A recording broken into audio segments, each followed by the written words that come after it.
Welcome to Sexy Stages, my show where I talk about video game stages, levels, and worlds that I find awesome.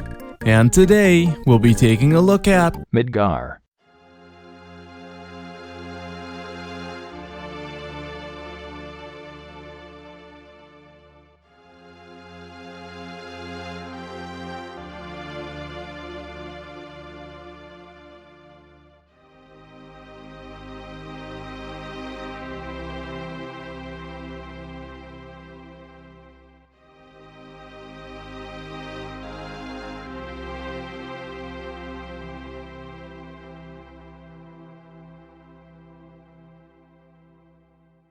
So Midgar is the starting point of Final Fantasy VII.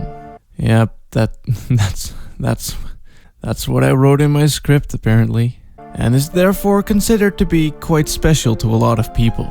I mean, Final Fantasy VII was a pretty important game, and it helped define a generation of blah blah blah, you get the point.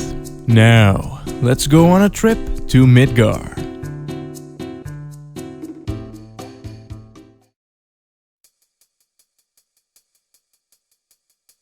This town is dark. I always liked the idea of having a city darkened by a giant metal plate covering the sky, and then having the rich people living on top of the giant plate, while leaving the poor behind, to be forever left in the shadows.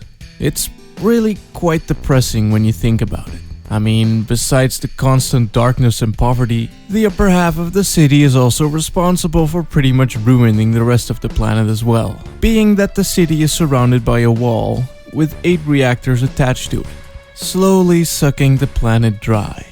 It takes a lot to power the most technologically advanced city on the planet, and it's clearly taking its toll. I mean, look at the ground surrounding it. This is also where the game tries to tackle a bit of social commentary on modern day issues like pollution and nuclear power. Sure, it's nowhere near as deep a commentary as something like Metal Gear, but I still think it's pretty cool that they did it. And at the time, there weren't many games to actually do anything like that either. But even without the agenda, Midgar still looks pretty fucking cool. The neon signs, the billboards, the graffiti, and all of the garbage laying around everywhere. It's all just really urban and dark and urban.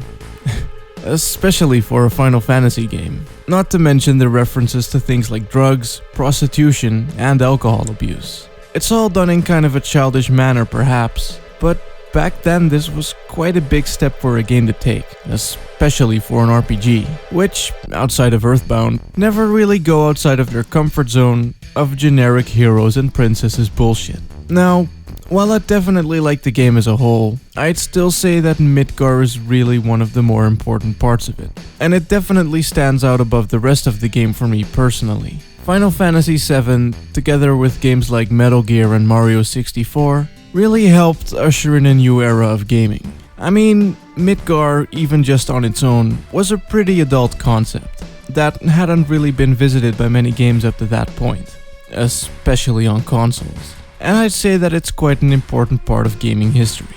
And even if it isn't, then at least it stands out as something special to me personally. In any case, for as far as I'm concerned, it's definitely worthy of the title Sexy Stage.